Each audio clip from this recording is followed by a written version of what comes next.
Hi there, and welcome to our coverage of Election 21 here on AUTV 20.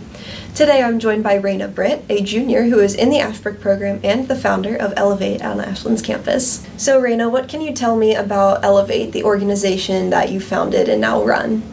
So Elevate, we are I'm so sorry. No, you're fine. No. Elevate is a group led by peers, and it's considered a advocacy and empowerment group.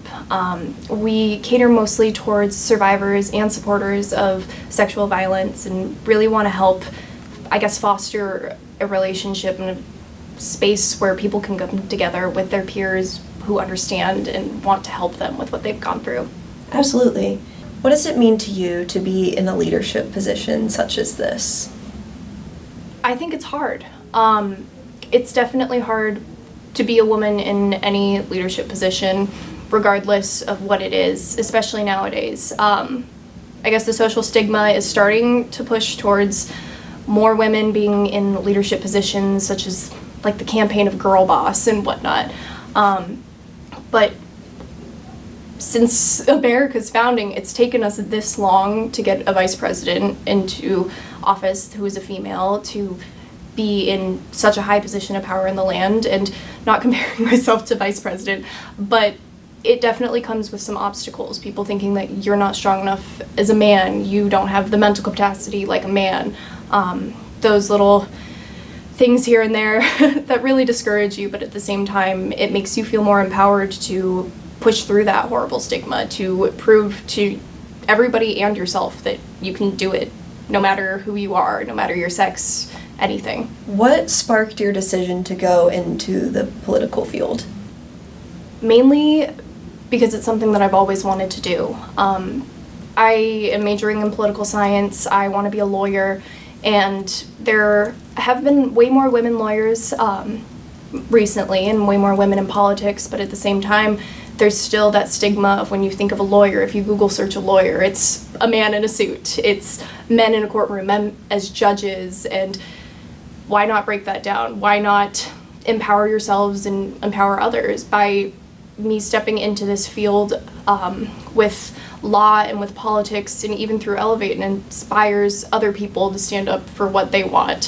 For example, even with Elevate, fighting for what I want and for what's right for survivors of sexual assault, it empowered others to speak up and about the injustices done at this university. So as a lawyer and as a female lawyer, maybe that would help empower other women to go into the field thinking that they couldn't.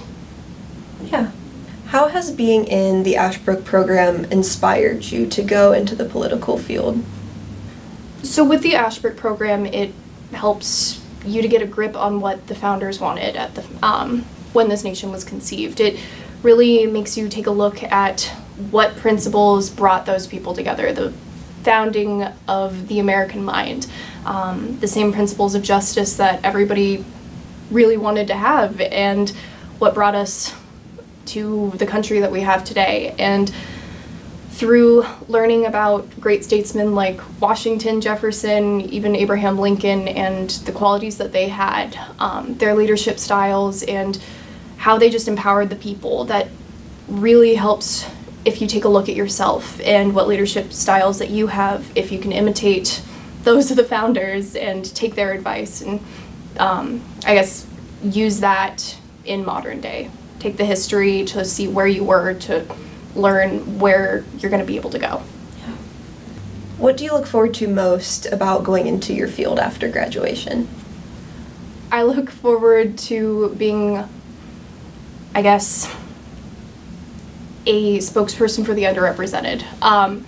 I want to be a prosecutor. I've always had that dream because I believe that the criminal justice system needs to be reformed. And even as a person in a lower position in that, so as a lawyer, you can still have those influential decisions.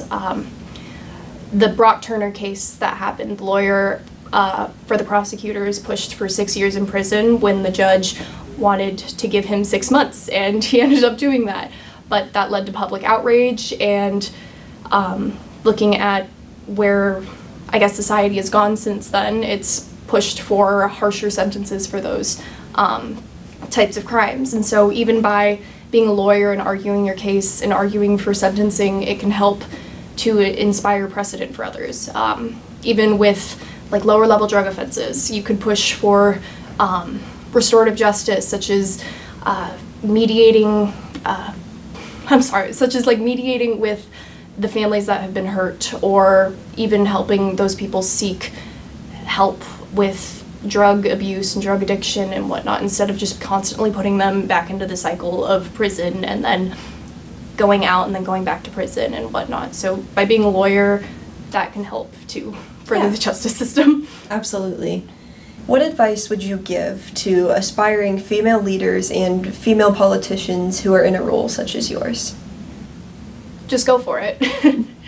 It's as simple as that. The field is harsh. You're going to be faced with so much criticism. There is going to be a lot of the time where you feel like you're being put down by everybody. But at the end of the day, realize that you're doing this for yourself.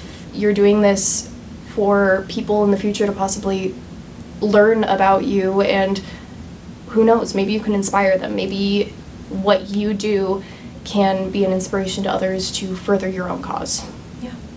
Is there anything else that you want to add or mention that I didn't touch on about Elevate, your experience here, or the Ashbrook program?